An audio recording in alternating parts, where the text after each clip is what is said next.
facing serious charges. The federal government is going to save our city. A man's act of violence gaining attention from the White House.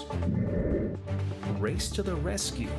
She started screaming for us that she needed help and she couldn't get out. A Samaritan risking her life to save another. And a night of football.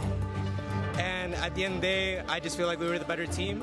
Colombians celebrating another victory. These stories and more coming up on Newsbreak. Hello, South Florida. I'm Laura Iglesias. And I'm Paula Sirignano. Today is Wednesday, September 10th, 2025. Live from the Lee Caplin School of Journalism and Media in North Miami, this is Caplin News.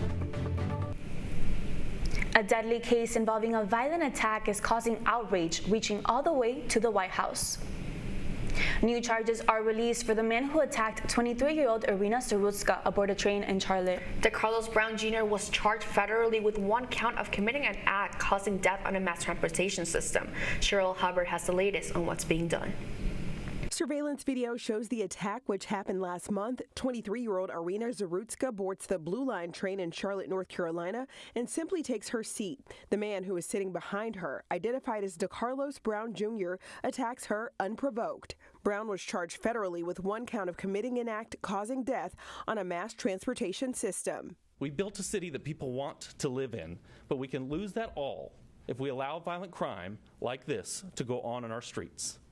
And I'm here to tell you, the federal government is going to save our city from that. The slaying fueling a White House law and order crusade targeting Democratic-led cities. She was slaughtered by a deranged monster who was roaming free after 14 prior arrests. We cannot allow a depraved criminal element of violent repeat offenders to continue spreading destruction and death throughout our country. Family members told CNN Brown was living in a homeless shelter. They said he'd been diagnosed with schizophrenia. Charlotte transit officials say they are unsure that increased policing could stop an act like this from happening. He wasn't interfacing in a manner that would have triggered attention to him that he was about to do a heinous act. The suspect is in custody and charged in North Carolina with first-degree murder. She fled amid the deadliest land war in Europe since World War II. She fled to the safety, or so she thought, of the United States. I'm Cheryl Hubbard reporting. A Good Samaritan in Southwest Florida jumps into a lake to save an 11-year-old girl, even though she doesn't know how to swim. WBBH's Mohammed Kawi has the story. I felt like an alligator was going to come swim to me and drag me under the water. 11-year-old Mia Garcia describes the moment she slipped into the water at Lakes Park. It happened Saturday morning just after 10. She was collecting shells with her little sister. We taught her at a young age to scream, and she started screaming for us that she needed help, that she couldn't get out. Mia lives with autism.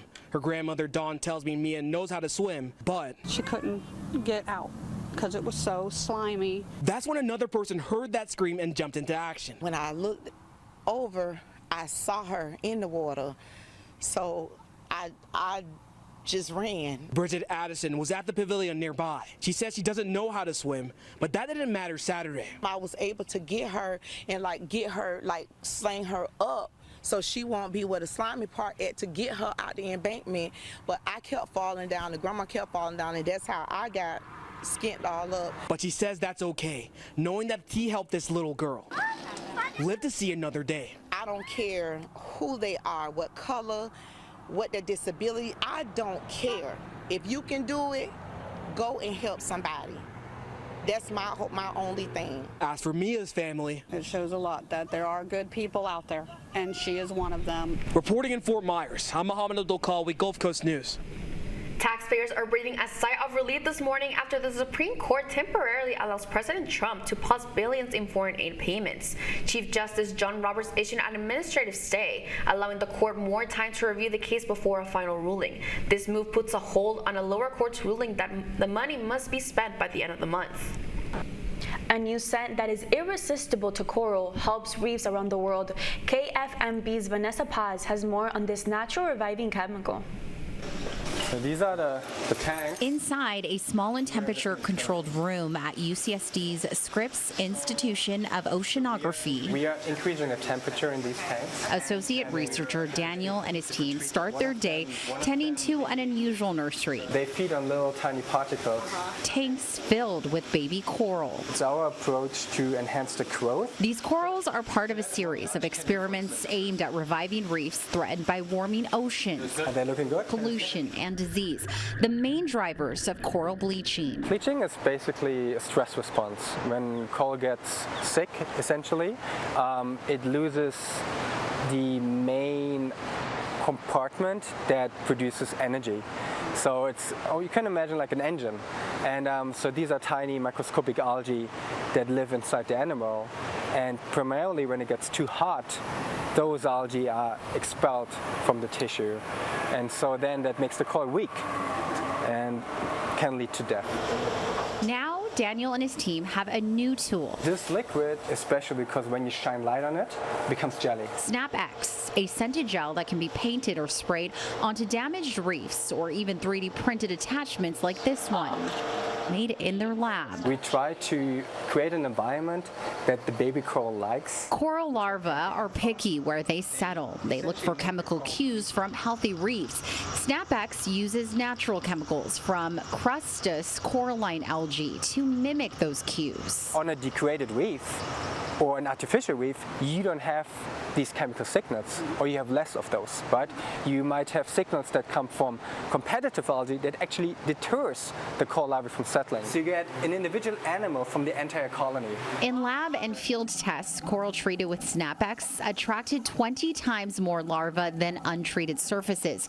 It works immediately and lasts up to a month. We've studied the main reef-building corals in Hawaii and showed that these scents work for this coral, but we have more work to do. Daniel and his team also developed Coral Guard to enhance the survivorship of the recruits. It's a protective coating that blocks harmful competitors from growing over new coral. And they've created a new particle that could reduce coral bleaching by lowering toxic stress chemicals inside the coral. And the best part, all of it, including SnapX, is made with natural biomaterials, essentially taking from nature to give back to nature. The causes of reef degradation are man-made, so why shouldn't the solutions be man-made as well?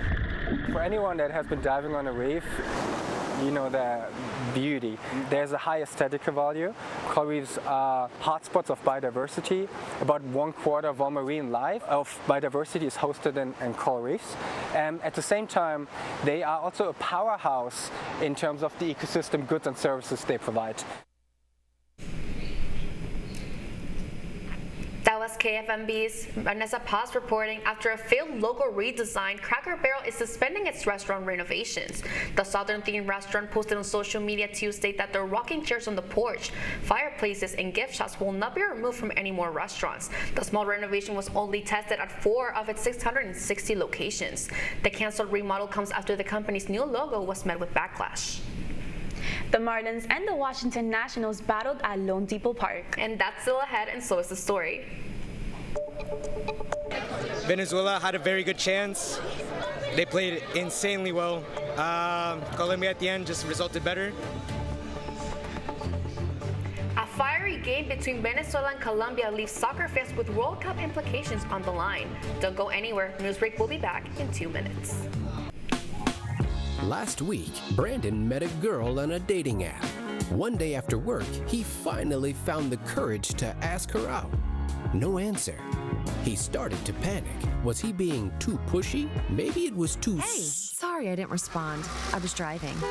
I would love to go on a date. How does tonight sound? Brandon tried to play it cool, but inside he knew.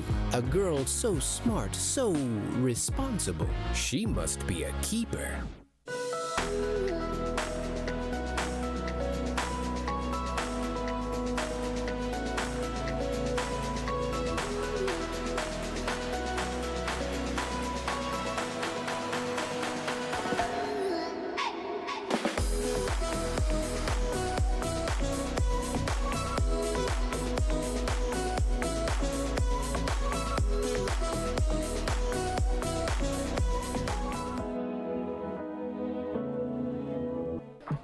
How do you know when you've made the right decision?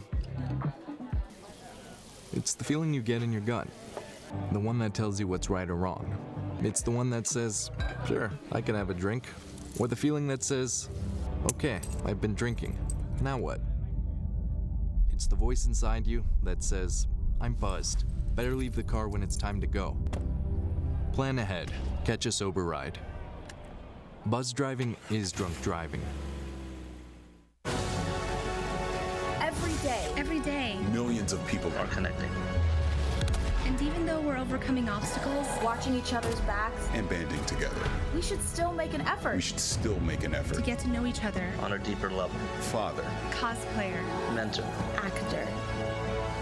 It's time we take a step forward. It's time we take a step forward. Come together and discover how accepting our differences can make us stronger.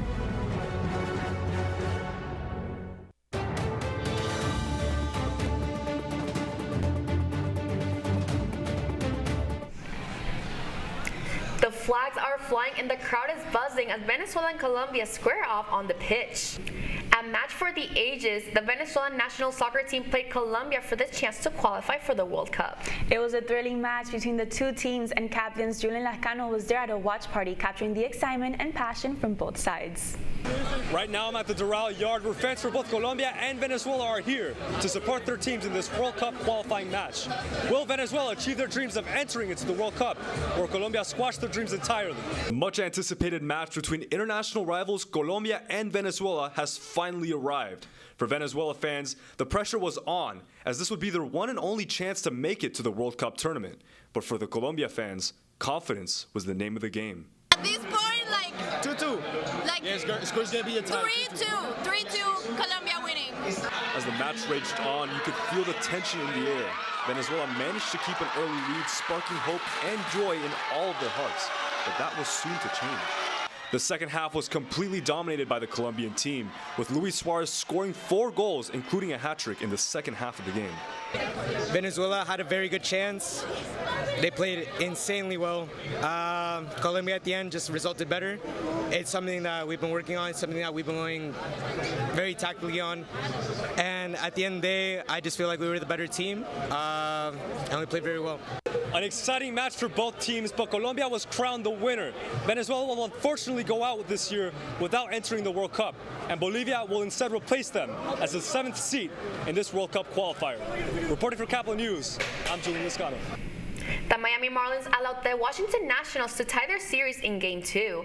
The Nationals caught fire early in the first inning, scoring 3. Washington's Mitchell Parker delivered strong innings throughout the game, and the Fish were no match. The final score was Washington 7, Marlins 5. The two teams will continue their series today at 6:40 p.m. You're watching Newsbreak, and we're coming right back.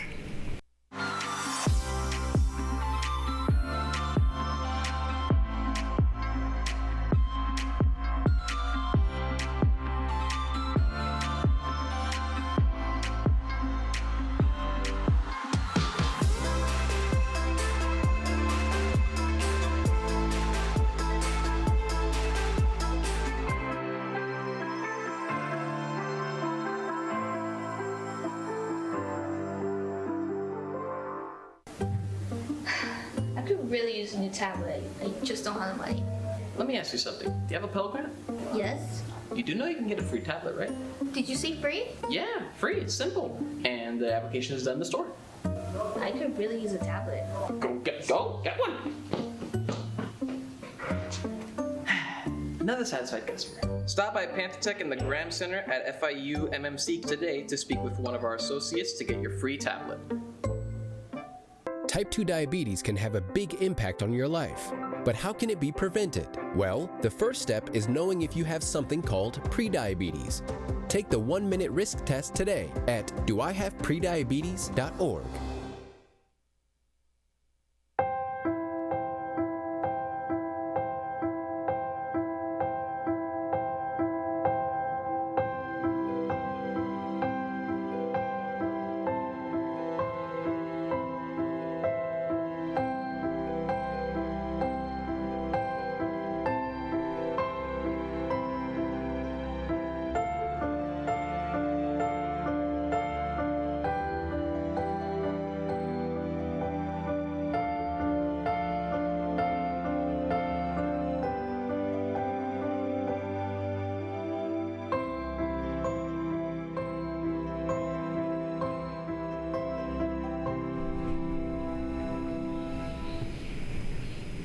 And that's all the time we have for Newsbreak. I'm Paula Siriñano. And I'm Laura Iglesias. Get more news anytime at caplinnews.fiu.edu.